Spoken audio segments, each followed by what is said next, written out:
Hi, and welcome to HUR at Home Ladies Night. Oh my goodness, you're not going to believe this, but the gang is all here. So let's get started. I've been waiting for this. We're going to bring her in. We missed her last week, but honestly, she and Nina Brown are not the same person. They're two separate people, despite what we all think. Autumn Joy, welcome back, sis. I am so happy to be back. Hi, everybody. Hey, Angela, looking good, my love. Oh, you look absolutely beautiful. I like your hair out, down, back, whatever. It's just gorgeous. You're just gorgeous. And speaking of gorgeous, let's bring in our other radio sisters. Nina Brown, come in here, lady, looking fabulous. Ooh, Nina on location. Yeah, I'm on location. I know, right? I love the commitment. No 2-year-old walking around with the diaper showing. It is what it is. We're going to miss Braden. Let's bring in Coca Lani. Hey, lady. Hey, girl. It is ladies' night, and a lot has been going on this past week. So since we have a sharp out at 9:30, we might as well get right into it. Let's start with Nicole Ari Parker being on Sex and the City. She's replacing, I guess, Samantha. Thoughts about that? I'm so excited. so break down the story for those of us who didn't know, because I didn't know. Well, that's it. It's Samantha, that's the story. She's not a part of the reboot. Okay, with the Nina Brown with the J-Lo vibes. Okay, David Benjamin, I see you. Yes, I agree. So, anyways, I was a big Sex and the City fan, but to be honest, like now that we have shows like Insecure, like I'm like, okay, I'll watch it. But it's like back in the day when Sex and the City was first around, we didn't have like other options. You know what I mean? Right. But now we have Black content that's amazing, like Issa Rae stuff. And, there's a new show on Bounce called Johnson that I absolutely love. So I'm excited about the reboot, but I'm not like as excited. I'm more excited about Insecure's season coming back, right? The final season. Like, I'm stoked about that. I'm okay about Sex in the City, whether Nicole's on it. It's just or not, but it is good.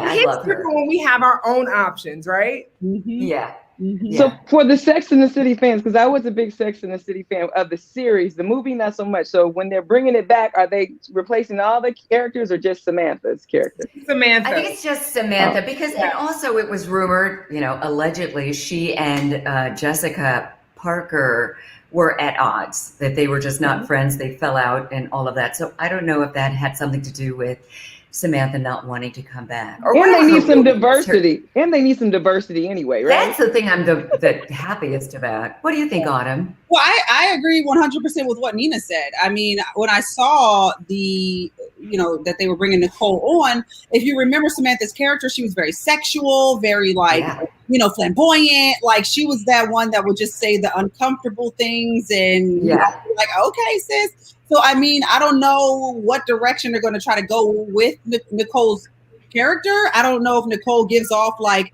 sexual, sexy vibes. Right. But I agree with what Nina said. We have so many more options now as Black women. Yeah. There's another series as well. I believe it's on Prime. There's another like a Sex and the City-ish kind of a show, but with all Black women. So, like Nina said, I mean, it's like, yay, but it might be a little too, I feel like their train has kind of left the station and they're changing. Exactly. If that makes sense. I don't feel like. No, I get it. Is it a continuation of their life? That's like you guys.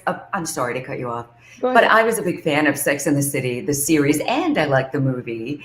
And I am kind of interested to see what they do with the character. Just watching, I don't think, the whole Samantha character when I think Nicole Ari Parker. However, remember when she was on Empire and it was a little different for her. She was real sassy, and I can see if she's closer to that character, just really, really pulling it off. What did you say, Kokalani? I'm sorry. No, I said, okay, so this is a reboot and they're going to redo the characters, or is this a continuation of their lives from when Carrie married Mr. Big and they got on? Or is this just a whole?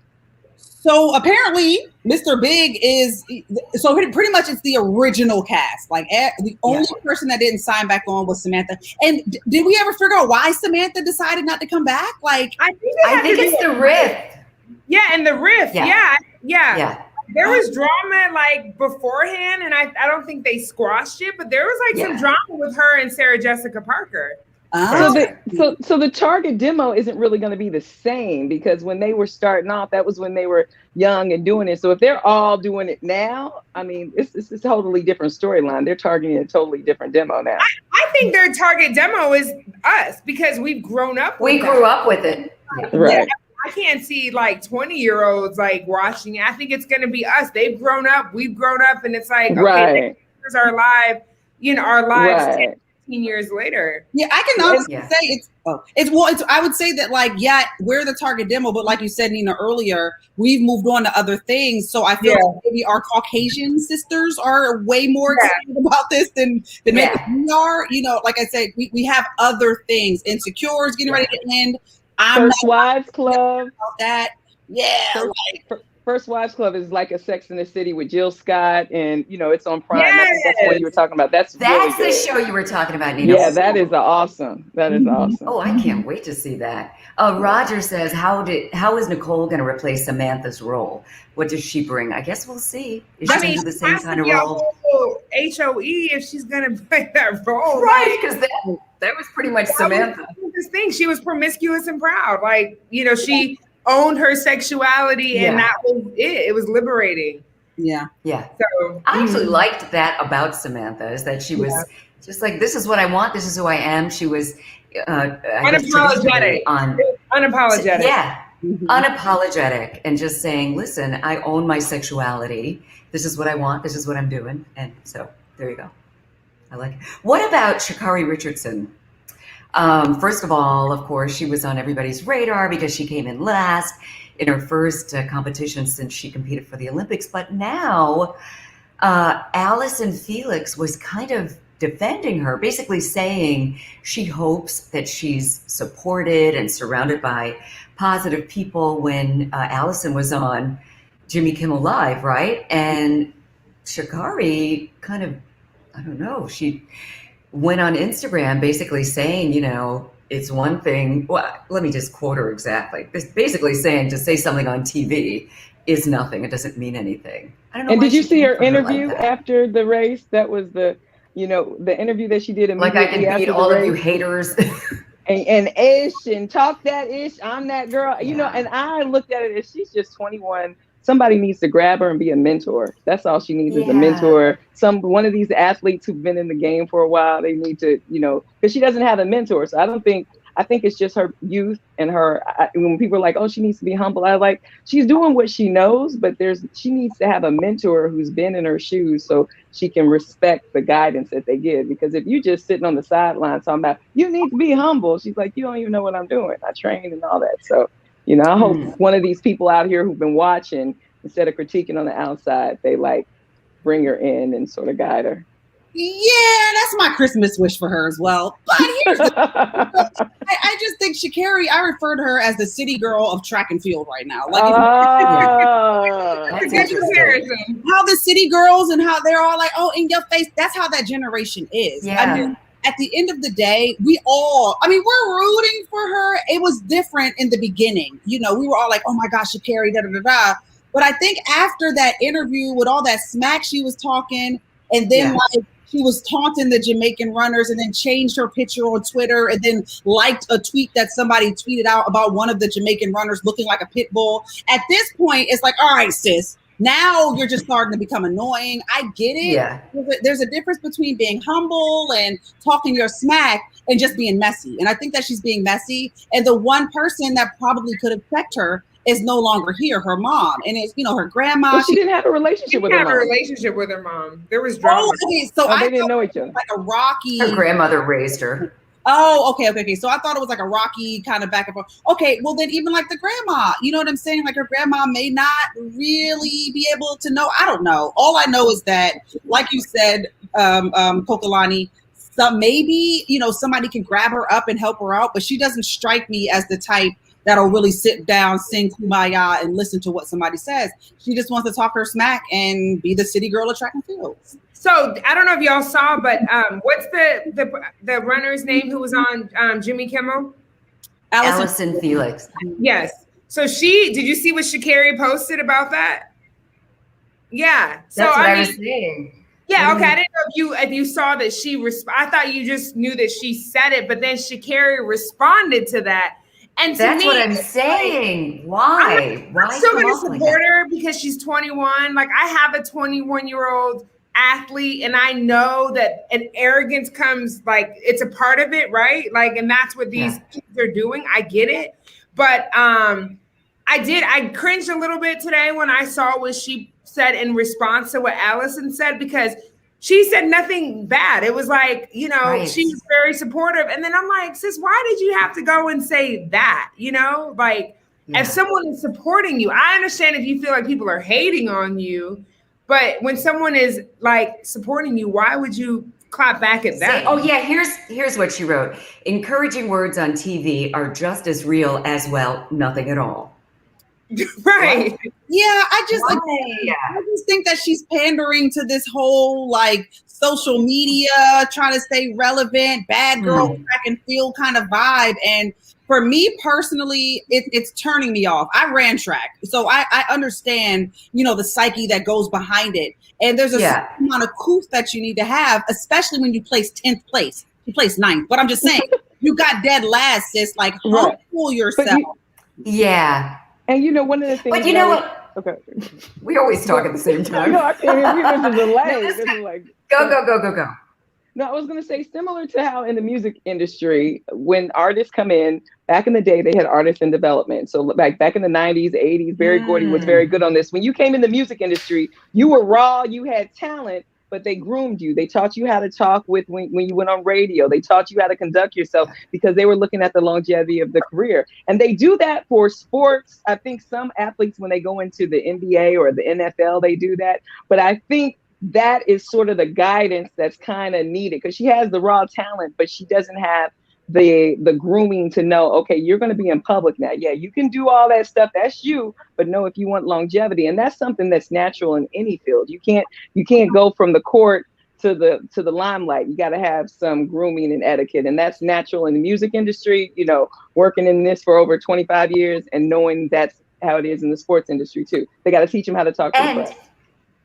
Okay, to play advocate for a second, what about the males? What about people like Deion Sanders and others who, when they were young in the profession and just very cocky? Yeah, well, that was that is true.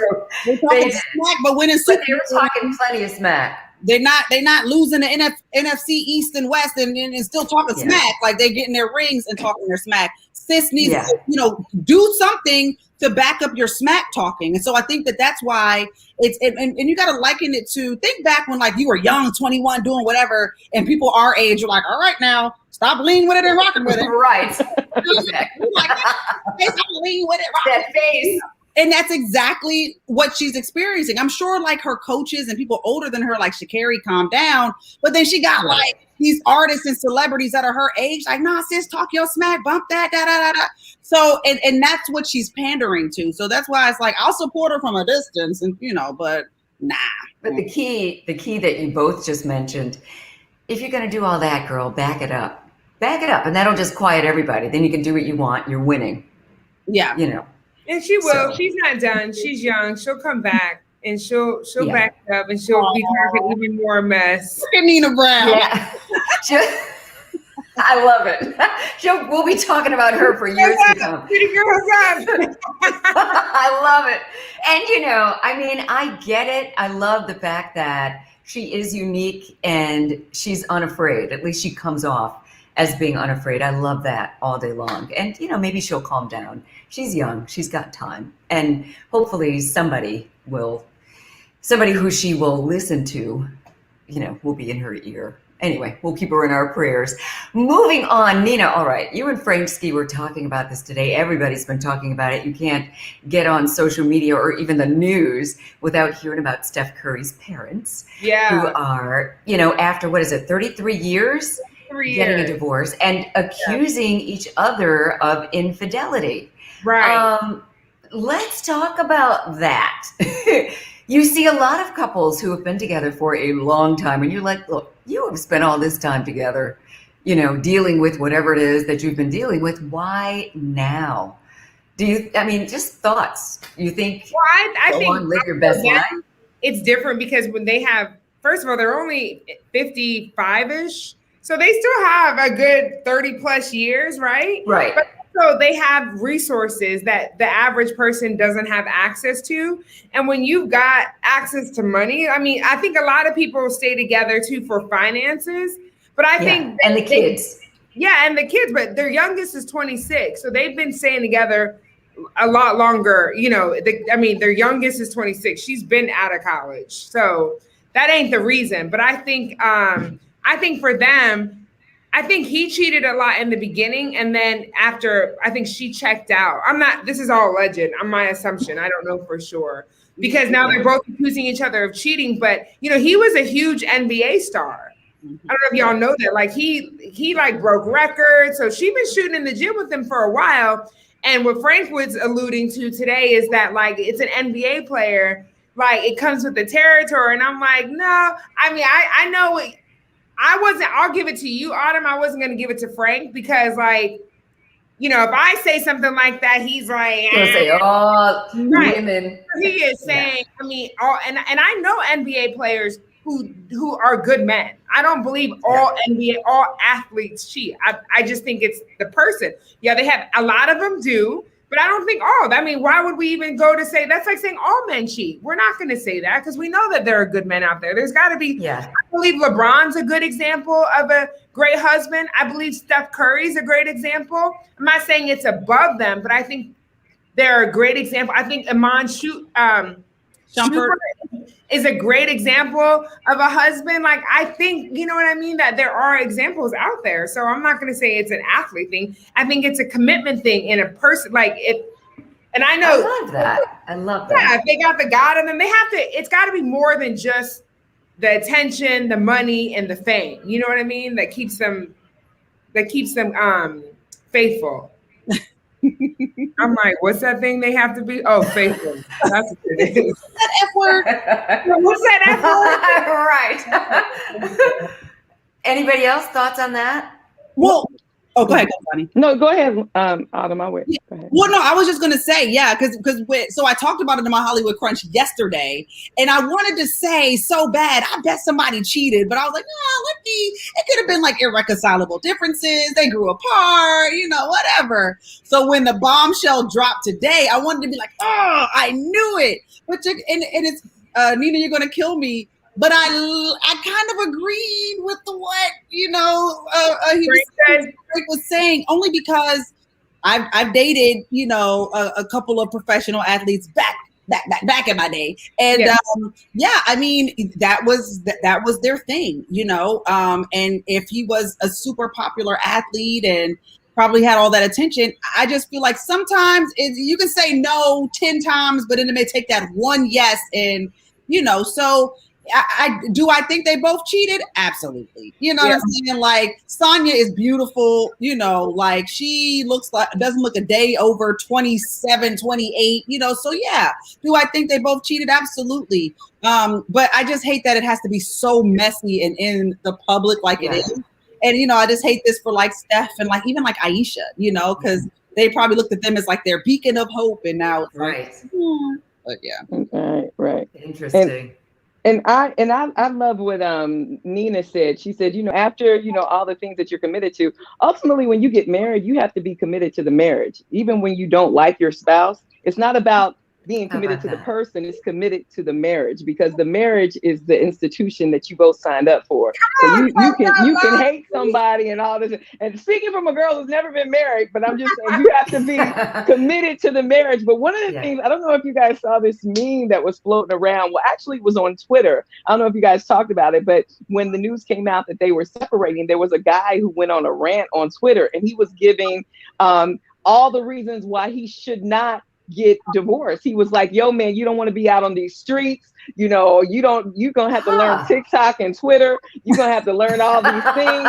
These girls ain't like the girls you used to. And they were basically saying that you've been married for so long that you don't know what this single world is like. And when you get out here, all these young girls are going to come at you because of who you are and the status that you have. And what you have to realize is they're on a whole new thing. They're going to be, if you don't know what group chat is, you better find out, because you're going to be the subject of it. They were just talking about all these things that, you know, when you've been married for as long as they have, and you've just been looking at that other person, getting back out into the single field is not just coming out. So sometimes it's better to work through what you have, you know, maybe separate for a while, but understand that being together, you guys have been there through the thick and thin. You got somebody who's just going to come in on your shine part.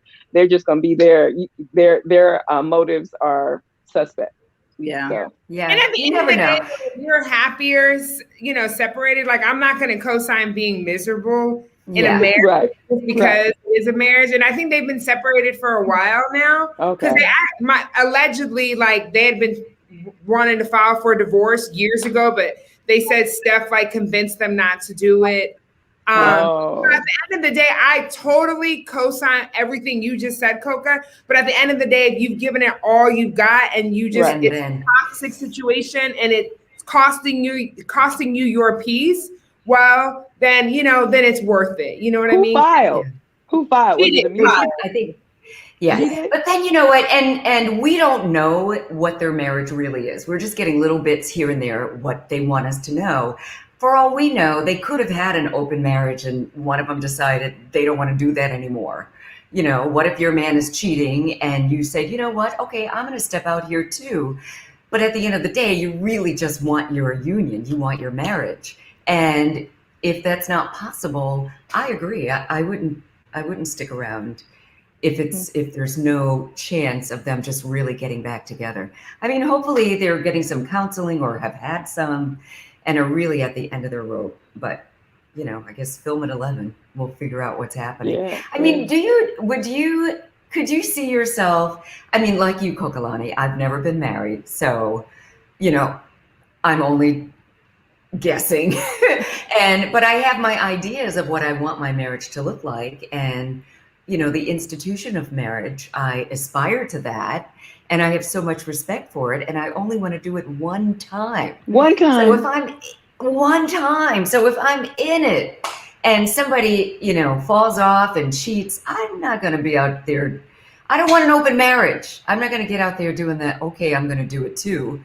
I know that wouldn't be fulfilling. I mean, could any of you ever see yourselves doing something like that? Well, and here's why. You know, they've been married. Oh God, what is it? 30? How long was it? 33. And they're what, in their 50s now? So mid 50s. Yeah. So you got to think they got married in their 20s, and so think of what you were doing in your 20s. Yeah. Really, you know what I'm saying? Up till this point, you're a whole different person. So completely. Yeah. So I do feel like we're all well, you know, within our 40s, late 30s, you know. So I do think that when we do it and or do it again, we know exactly what we're looking for, what we won't tolerate, what we will tolerate. And so we know, okay, if I'm saying yes to you because I kissed a lot of frogs, then this is it. Yeah. No, be my prince. Nothing. Be the so, prince. It's a marriage, boo boo. We can go to the strip club together. We can tip some joints together, but ain't gonna be no open marriage. Like, absolutely, for me, that would be a recipe for disaster. Mm-mm. Have you ever gone to the strip club with your guy? We went last weekend, dude. You know what? Honestly, don't laugh. I have never been to a strip club. Oh, girl, I know. For you. What? You need to take a field trip to a stadium. We need to go down the street. They just had their grand opening last Friday. So listen, you tell me when and where. I'll bring the. I'm sure Coca hasn't been either. Coca, have you been to a strip club? A long time ago. She has. What is happening? Well, I used to live in Miami, and I used to run the station in Miami, and the strip clubs I'm the only one. But I didn't go when they were stripping. It was like pre, you know, because you know a lot of those strip clubs, they're restaurants in the daytime, or whatever, and they got good wings. Oh, I see. 5-star chefs. Yeah, I love a good strip club. Give me a good strip club with a hookah, and I am good. Yeah. Okay. Well, that's something I have to put on my bucket list, I guess. I don't know. I mean, okay. So it doesn't make you feel any kind of way. Some woman is giving your man a lap dance. Oh no. Mm-mm. You wouldn't mind. I don't That's mind at all. No, that does I don't not. mind at all. That does not bother me at all. It's. Oh gosh, I don't want to say too much. All I can say is, for me, I know I'm trying to get it out of you. Go ahead and say it. I appreciate a woman's beauty. Like for me, I'm not looking at it like, oh, get off my man. Yeah, you're enjoying it just as much as he is. Exactly. Yeah. It's like, all right, when you're done with him, come give me a lap dance. So it's like, it's something kind of fun that Look at this face. I mean, but you just got to find your partner. You know what I'm saying? Like, Yeah. I dealt with guys who weren't comfortable with me going to the strip club with them. And, so I just met my guy, and that's what we enjoy. His birthday party, we hired 3 strippers. So it's like, I saw. we have to do with it. So Look at Damien. Damien said, I've never been to one either, Angela. Let's go. Wings on me. All right, Damien. Oh, that is hilarious. I had a quick question. Well, what's your question? Okay, I don't know. One of my good friends. Just whispering. One of my friends in me, I don't know if Frank and Nina talked about this today. Did you talk about Busta? I did. I talked about Busta. Because, Summer Jam in New York happened over the weekend, and he got on stage. And I think what he said was taken out of context. What did he say? Well, basically. Something anti-vax? No, he just got on stage and he did like a 3, 4, or 5 minute rant about, he's sick of the mask, government trying to control us. The rant is going everywhere, and people are like saying, "Oh, Buster, you're on the wrong thing." Watch the video. We can talk about it next week because it's a little too much to go into right now. But you saw it, Otto? Yeah, I played it on my crunch today. Yeah, I played the snippet from where he said. I mean, like you said, it was a long rant. It was like 4, right. Yeah, I think the part that has everybody just kind of a little bit annoyed was when he's like, "Man, F your mask."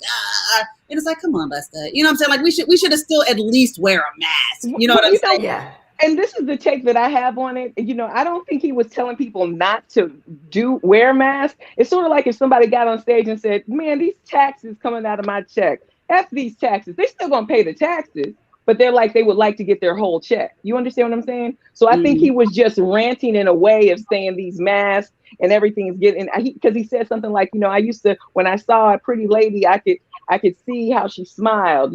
I could peep someone's energy from how they looked at me with their face. With the mask on, we're so constricted. And he just went on that rant, but I don't think he was advocating don't wear masks. I think he was advocating, I'm sick of this. It's bad, but I don't think he was telling anyone not to. And then people were like, "Oh, well, he's telling." I'm like, millions of people are not going to follow a rapper. People are doing what they want to do.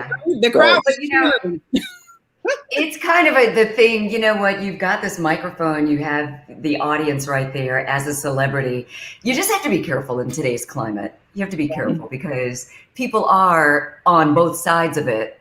And yeah, he has to be real deliberate with his comments. I get we're all sick of it, but you just have to be responsible.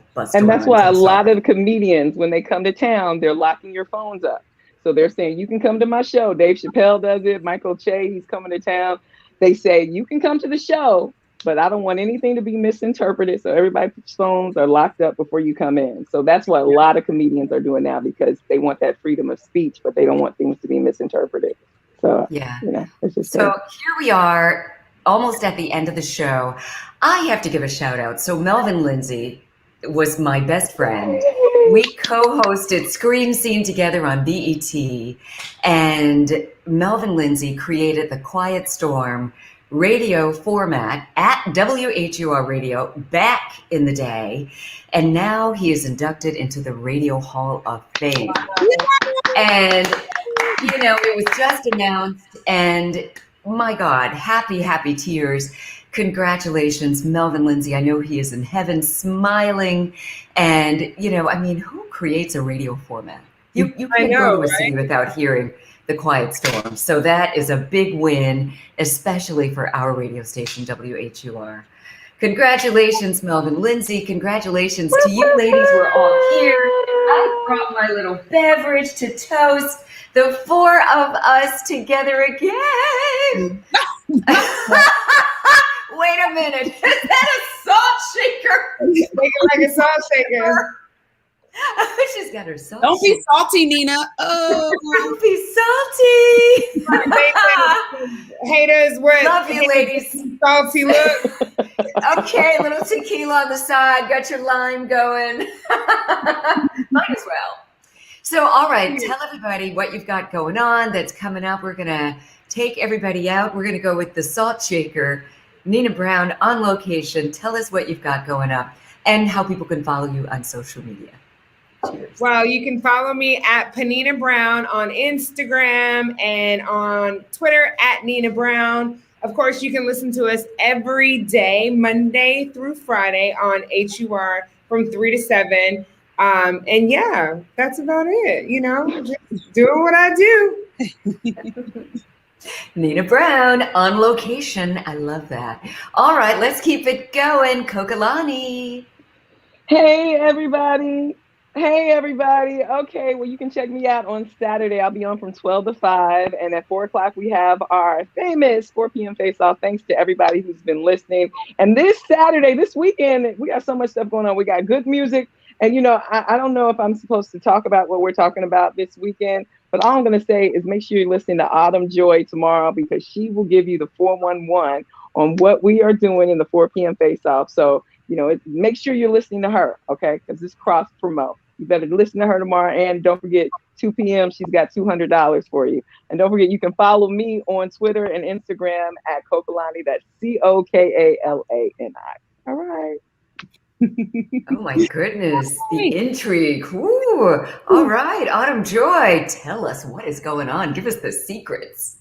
hey, y'all. First of all, let me just say, I am always patiently waiting to see who Kokalani is going to battle on Saturday, because it's always hope and I can never choose. But yeah, guys, catch me Monday through Friday, 10 a.m. to 3 p.m. on WHUR. And like Kokalani said, yes, 200 at 2 p.m. Tune in at 2 p.m. for your chance to win $200 for back to school. And I still have $75 Giant Food gift cards every single day at 12:20. So rock out with your midnight. Bye, guys. Bye, Angela Stripling. Love you.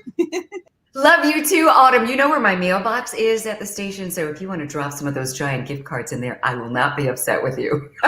Thank you so much for joining us. We had all four ladies for you tonight. I love it when we're all together. Thank you for keeping us the #1 music station in the DMV. We can't do it without you, and we do it all for you. So keep listening 24/7, 96.3 WHUR. And tomorrow night, right here on this platform at 9 o'clock, we're going one-on-one with Avery Sunshine. Oh, she's got a voice from heaven. I just love her so much. So yeah, let's check her out. I'll be looking for you in the comment section. That's tomorrow night right here on this platform at 9 p.m. Eastern Standard Time. You can follow me also on social media. It's at Angela Stribling on all platforms, and of course at WHUR-FM. Have a good night, and thanks so much for watching.